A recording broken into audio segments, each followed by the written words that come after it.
አንቺ ልጅ ዞር በይ ብዬሻል። ቡራ የት ነው ያለው? አንቺ ዞር በይልኝ። ኪዲን ስርን ነው የሚበጣጥስ። ይኸውልሽ ዳጣ ተረጋጊ መስል ዝም በል እባክህ። ደምን ነው የማፈስል አይደለም። ይኸውልሽ ረጋ በይስ። አንቺ ቢያንስ ትረጂኛለሽ። ነይ ታዲያ ነይ ልንገርሽ። ምንድን ነይ ልንገርሽ። ኪዲን ልትነግረኝ ነው? የምር ነይ ነይ አለ። የምር እውነት ጠጋቢ ነይ። ኪዲን እውነት ነይ ትነግረኛለህ? ነይ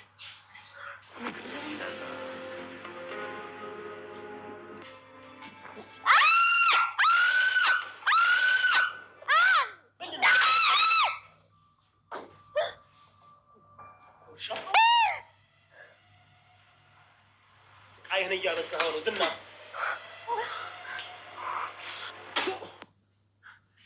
ገና ቆርጠልሻለሁ። እንደ ሴት ትናከሳለህ ውሻ።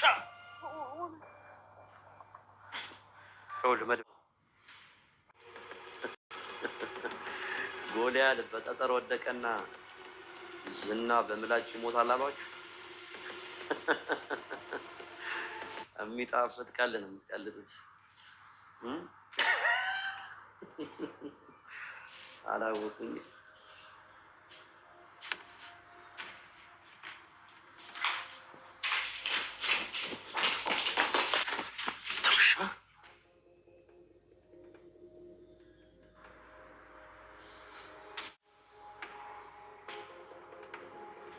በጣም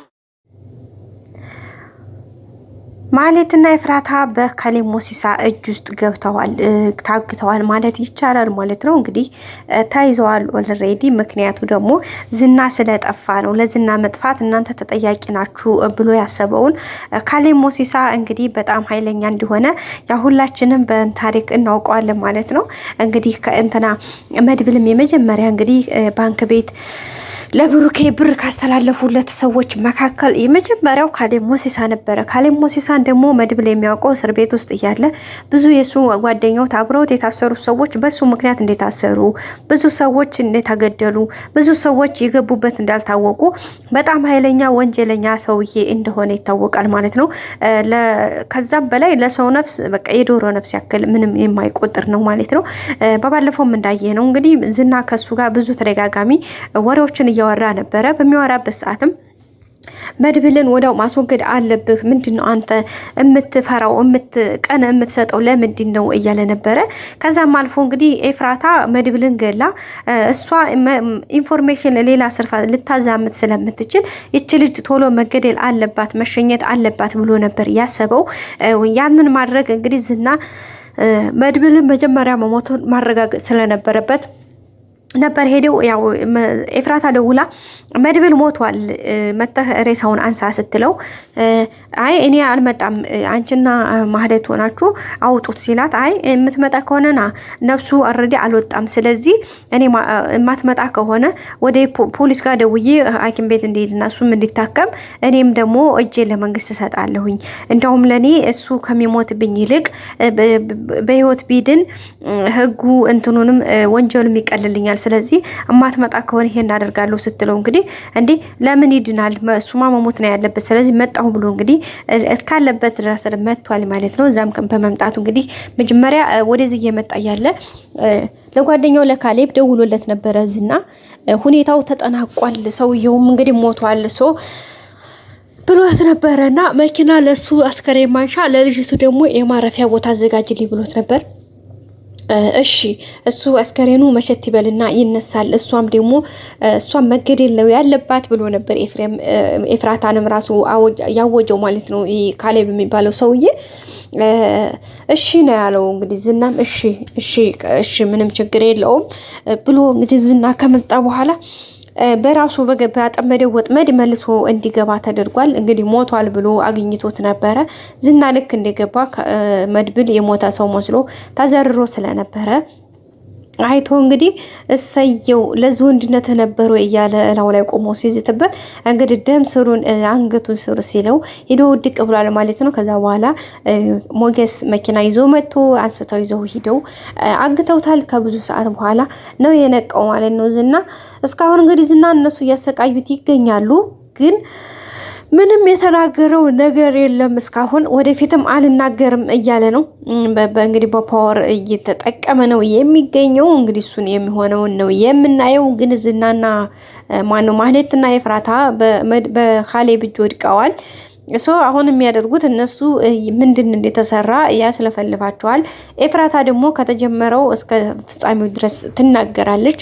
እንኳን እንደዚህ ከፍ ያለ ሰው አግኝታ ይቅርና ማህሌት ራሷ ጥብቃ ብትይዛት ስለምትናገር ምንም ችግር የለባትም፣ ትናገራለች። ከዛ እንግዲህ ይዟቸው በእርግጠኝነት ወደ ብሩክ ቤት ይሄዳል ብዬ ተስፋ አደርጋለሁኝ። ወይ ደግሞ ሄዶ ወይ ቅድስትንና ምሳሌን እንዳያግታቸው ነው ይሄን ሰውዬ የምፈራው። ለምን እነሱን ሲል መድብል ይመጣል ብሎ ስለሚያስብ ማለት ነው።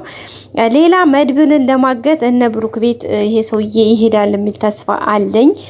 መድብል እንግዲህ እንዳያችሁት ልክ የሆነ በር ሲንኳኳ ሰምቶ ተነስቶ ነበር፣ ሌሊት ማለት ነው ንጋጋት ላይ። የዛን ሰዓት ሲነሳ ምንድን ነው ብሎ ነው እንግዲህ የተነሳው። በእርግጠኝነት የዛን ሰዓት ሲነሳ ይሄኛው ሰውዬ ሊያግተው ሄዶ እንዳይሆን የሚል ፍራቻ አለኝ። መድብልን ይሄ ሰውዬ የሚይዘው ከሆነ በጣም ከባድ ነገር ነው የሚሆነው። ድራማው ያስጠላል፣ እንደኔ ማለት ነው። ውድ ቤተሰቦቼ እናንተ ምን ትላላችሁ? በእርግጥ በእኔም ማለት መድብል ጭራሽ መያዝ የለበትም፣ ዝናም ደግሞ ማምለጥ የለበትም። ጠይብ ዝናም እዚሁ ባለበት ወይ ፍንጭ መስጠት አለበት የሚል ሀሳብ አለኝ። ፍንጭ ሰጥቶ ግዴታ ብሩክ ያለበት ነገር መታወቅ አለበት። አለበለዚያ ያስጠላል። ይህን ያክል ምንም አይነት ሰው ኃይለኛ ቢሆንም ከዚህ በላይ ኃይለኛ ሊሆን አይችልም ባይነኝ በእኔ ማለት ነው። እናንተስ ምን ትላላችሁ ውድ ቤተሰቦቻችን? ሌላው እንግዲህ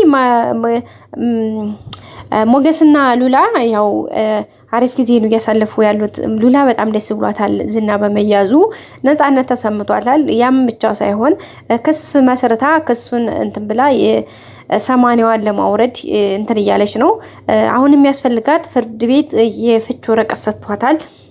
የሚያስፈልገው ግን የዝና እንትን ነው፣ የዝና ፊርማ ነው። የዝናን ፊርማ ደግሞ ወዶ ሳይሆን በግዱ ይፈርማታል እያለ ነው ሞገስ። እኔ ግን አይፈርምም ባይነኝ። ምክንያቱም ዝና በሉላ ጉዳይ ያው አይደራደርም። ነገሮች ከባድ ሆነውበት ያው ባለበት ጸጥ ቢልም ግን ይሄን ያክል እንትን አይሰጥም በእርግጠኝነት እና በጣም አስቸጋሪ ነው ብዬ አስባለሁ። ማለት አይፈርምም በእርግጠኝነት ቢገሉት ይሻለዋል ሉላን። አዎ ፈትቻታለሁ ወይ ደግሞ አሳልፌ ሰጥቻለሁ ብሎ መፈረም ለሱ ውርዴት ነው። ከውርዴትም በላይ የሞት ነው በሱ ማለት ነው በዝና እይታ። ስለዚህ እንደዛ ከሆነ ደግሞ በጣም አስቸጋሪ ነው የሚሆነው ማለት ነው። ውድ ቤተሰቦች እስኪ እናንተስ ምን ትላላችሁ? ሰላም ውድና የተከበራችሁ የቻናል ቤተሰቦች እንዴት ናችሁልኝ? እግዚአብሔር ይመስገን ከኔ ጋር ሁሉ ነገር ሰላም ነው። ላይክ በማድረግ ቪዲዮውን ጀምሩ እስከ መጨረሻው ማየት ሀሳብ አስተያየታችሁን አስቀምጡልን። ሁሌም ወዳችሁ ፈቅዳችሁ ስለምትከታተሉን ምስጋናችን በጣም ከፍ ያለ ነው። ውድ ቤተሰቦች ሁሌም ስለምታበረታቱኝ ስለምትሰጡኝ ሀሳብ አስተያየት በጣም አድርጌ አመሰግናለሁ። ሌላ ዳጣ እንግዲህ ዳጣ በጣም ነው ሳቅ ያሳቀችኝ የምር ዛሬ ማለት ነው።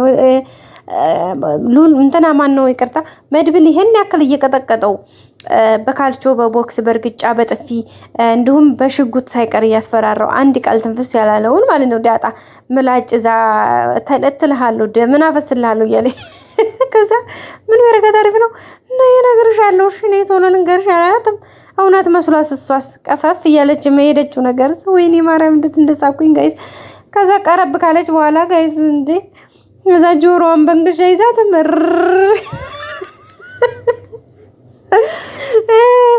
ደስ የሚለው ነገር ፈጣሪ ሲረዳት ማለት ነው። ሞገስና መድብል በቅርብ መሆናቸው የተወሰነ ርቀው ቢሆን ማለት ነው ማን ይሰማትኝ ነበር። ቡጭቅ አድርጎ ነበር የሚጥልላት። ግን አለቅሽም ወይ ይኸውልሽ አንቦጭቅ ነው የምጥልልሽ ብሏታል። እንደ ወይኔ ግን ጋይስ መድብል ማነው ዝና ከዚህ ውስጥ ካመለጠ ያስጠላል። ማርያም እንዴ ማምለጥ ያለበትም ጋይስ ሲቀጥል የሆነ ፍንጭ መናገር አለበት። በቃ ባይነኝ እኔ። እናንተ ምን ትላላችሁ? ላይክ በማድረግ ቪዲዮውን እስከመጨረሻ ማየት ሀሳብ አስተያየታችሁ። በቀጣይ ክፍል እንገናኝ። እስከዛ ሰላም ቆዩልኝ። በያላችሁበት እወዳችኋለሁ።